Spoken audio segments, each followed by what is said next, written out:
Và số này thì có thể sắm tận phía sau chân sắm nắng ngay đây chưa mình hiện tỷ tập phèm dương hiện tại tôi chụp mùi càng như thế nam tại đây chân chụp nắng chứ cái gì thá第15课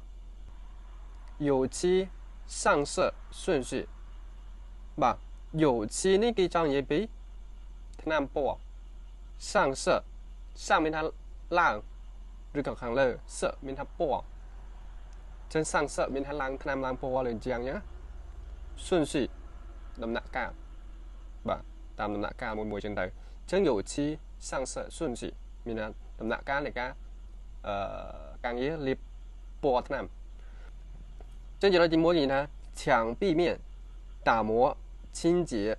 chân墙壁面mình thắp tên chiang打磨นี่คือจังยี่ปีดอกเรือขัดบ่โอ้ทว่านะมนต์หนึ่งเล็บน้ำกินมันได้ขัดแต่เรือมาโกดได้เก็บเบี้ยให้โดยยมเห็นมนต์เยอะขัดสะอาดชิ้นเจี๊ยสำอาดจึงจะเราจะม้วยถอยได้ขัดเจียงขัดเต็นเจียงให้นั่งสำอาดบ่ยืนถอยจะบอกบอกถุลีบอกไอ้จังให้มันหัวอินทนามต้องไปจบจึงกี่บานบอกเสียท่า使用砂纸打磨然后把墙面的灰尘擦干净使用มินิทับปลา砂纸นี่คือกระดาษขัดตาหมอกายไปกายยังกันกระดาษขัดนั่นที่พาเปลี่ยนตาหมอขัด然后มันตัวมก把墙面顶浆的灰尘นั่นมินทัตุลีได้ยังไงชามินจูดบ่干净สะอาดจึงยังบอกผ่านท่าปลากระดาษขัดดำไปคัดบ่แต่เรื่องเป็นเจ้านั้นประตูมกถอยตายบ่จูดทุลีนั่นเรื่องเป็นเจ้าไหมบานสะอาดตอนนี้แต่ก่อนนี้จังยมอันทำเคลียร์กับประโยชน์ลิมดอนดิน使用砂纸打磨然后把墙面的灰尘擦干净บ่จนได้จีปีกีน่า地面防护บ่เปีย防护ไม่น่า protect หรือก็กาเปีย地面คือบาดเจิงกาเปียบาดขังกราวเจิงบานนี้ท่า使用塑料布把地面完全覆盖以免刷涂料过程中滴落到地面会把铺好的地砖弄脏เจ้ากี่บานนี้ท่า使用ปรา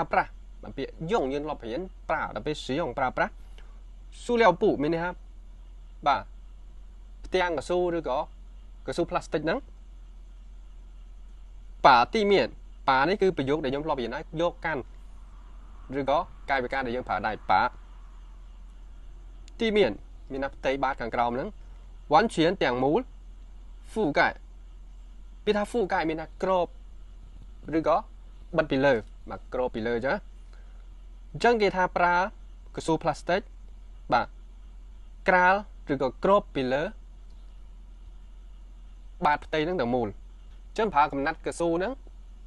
กราลหรือก็กรอบไปเลยเนี่ยเอาเตยบาดขังกราวนี่以免刷涂料过程中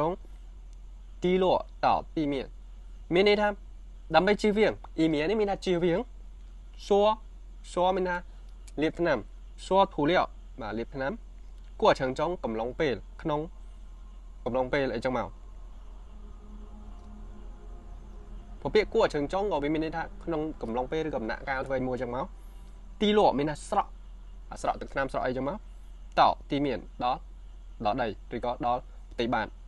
จังจีเวียงไปได้ยังบอกผ่านท่าจีเวียงไปได้ยังรนน้ำหรือก็เรียบน้ำนั้นวิธีอ่ะต่อตึกน้ำนั้นหมดเลยบาทตีบานhai会把铺好的地砖弄脏hai vị ai thua óiกระบาดพูนี่ก็มีในท่ากลาเลยยังรอเห็นหรือมันคือเทีย瓷砖เรียบกระแต่พู瓷砖ก็มีในท่าเรียบกระแต่เปียพูในวิจอมคือกลากระนั่งทัวอ้อยกระบาดได้เรียบหายบ่ากระบาดได้เรียบหายปละน่งจังทัวปละบ่จังยังเมื่อจะน่าจะใบกินนะเปลี่ยนเหยื่อเกมหรือกระจงเนี่ยที่ต้องเอาคนนี้เคยหูเยอะหูเก็บปงแต่บัด ស្គត់ក្តារដើម្បីការពារអ្នកប្រឡាក់ដល់ឈើប្រឡាក់ដល់កែមឬក៏អញ្ចាំងណាដែលគេអត់ត្រូវលាបថ្នាំចឹងពាក្យនិយាយនេះមានថាកែមជ្រុងអីចឹងមក遮蔽បាទបិទបាំង这个呢使用美纹纸胶带沿着墙壁周围贴好胶带ចឹង使用ប្រើប្រាស់美纹纸胶带មានមុនខ្ញុំបានពិចារណាគឺស្កុតក្តារ沿着ស្របឬក៏បណ្ដោយអីចឹងមកឲ្យវាស្របឲ្យវាបណ្ដោយតាមទាំងមក墙面墙壁បាទ墙壁គឺមានន័យថាជាងនេះគ្នាចូលវិញជុំវិញបាទធាហោបិទឲ្យហើយចោលតែស្គត់អញ្ចឹងគេថាប្រើប្រាស់អីគេស្គត់ក្តារតាមបណ្ដោយឬក៏ស្របតាមជញ្ជាំងបាទជុំវិញហ្នឹងទៅ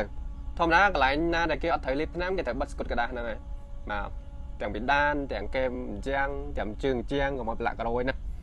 这个呢，这样不需要说涂料部分分开，能កន្លែង部分ទីតាំងឬក៏ផ្នែកបាទនឹងផ្នែកដែលមិនត្រូវការពូស៊ីយ៉ដែលមិនត្រូវការលាបថ្នាំតែមិនត្រូវការលាបថ្នាំ分开បែងចែកវាឲ្យដាច់អញ្ចឹងមានថាកន្លែងដែល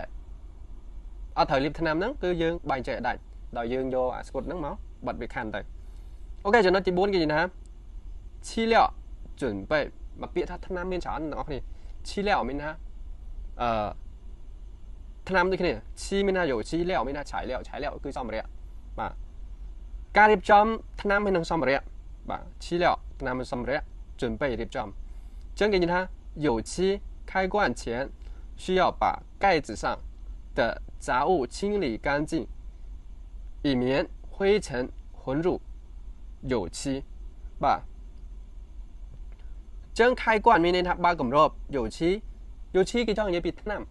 បាទពពាក្យយោនេះប្រេងឈីនេះគឺប្រភេទថ្នាំលាបចឹងយោឈីអ្នកខ្លះក៏អាចប្រើពាក្យយោឈីហ្នឹងគេយកប្រើជាមួយថ្នាំប្រេងតែទៅគេអាចប្រើពាក្យបានដូចគ្នាថ្នាំពណ៌អញ្ចឹងមក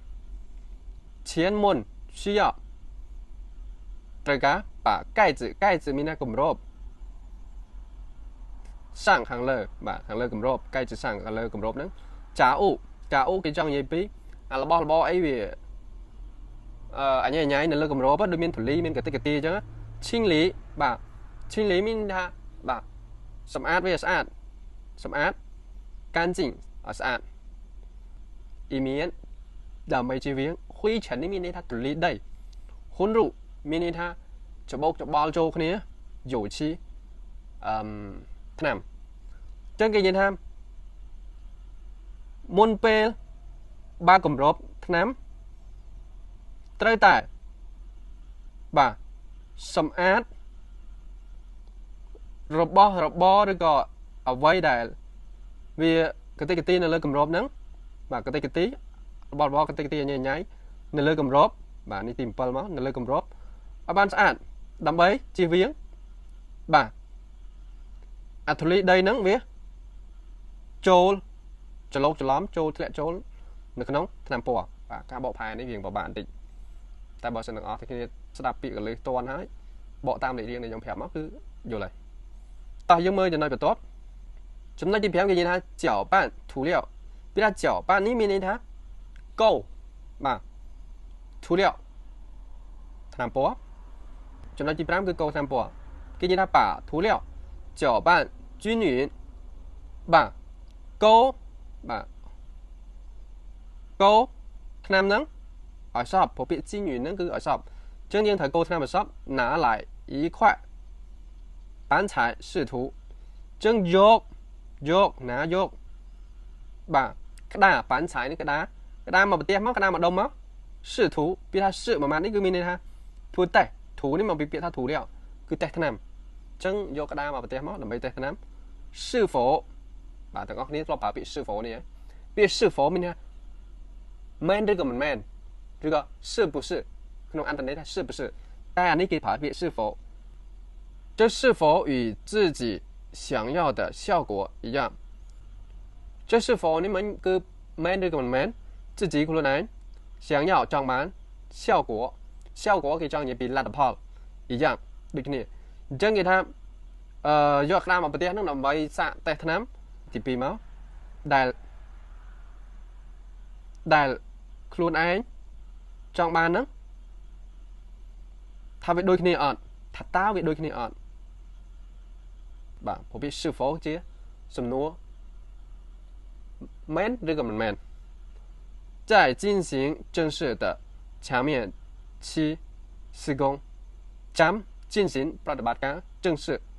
បាទពាក្យ正式នេះមានន័យថាផ្លូវការ墙面ផ្ទៃអញ្ចឹងឈីនេះគេចង់និយាយពីឆ្នាំ施工វា施工មួយម៉ាត់មានន័យថាការសាងសង់ការធ្វើអីផ្សេងតាក់ទងជាមួយការងារសំណង់អញ្ចឹងឡើយនេះយើងបកប្រែថាចាំយើងចាប់ផ្ដើមលាបថ្នាំជាផ្លូវការបាទយើងនិយាយលាបថ្នាំជាផ្លូវការដូចយើងផ្លូវការវាអញ្ចឹងចាំយើងចាប់ផ្ដើមលាបថ្នាំទៅបានហើយយើងបញ្យល់តែប៉ុណ្្នឹងបានហើយពីចប់5ចំណុចនេះគេក៏បានបន្ថែមទៀតដែរគេថា虽然做涂料前防护工作比较麻烦អ្វីត្បិតតែមុនពេលដែលយើងធ្វើការងារថ្នាំអញ្ចឹងការងារដែលយើងការពារបាទអ្វីដែលនៅជុំវិញហ្នឹង比较麻烦វារៀងស្មុគស្មាញបន្តិច麻烦ញ៉ៃបន្តិច但是ប៉ុន្តែ可以让后续施工ប៉ុន្តែអាចឲ្យការងារសាងសង់បន្ទាប់ពពាក្យហូស៊ីបន្ត施工នេះសាងសង់វាអាចប៉ុន្តែវាអាចធ្វើឲ្យការងារសាងសង់បន្ទាប់chỉ能收尾更顺利收尾នេះគឺការងារ finishing បាទការងារចុងក្រោយការងារសម្រាប់និងការងារសម្រាប់របស់យើងកាន់តែ顺利គឺរលូន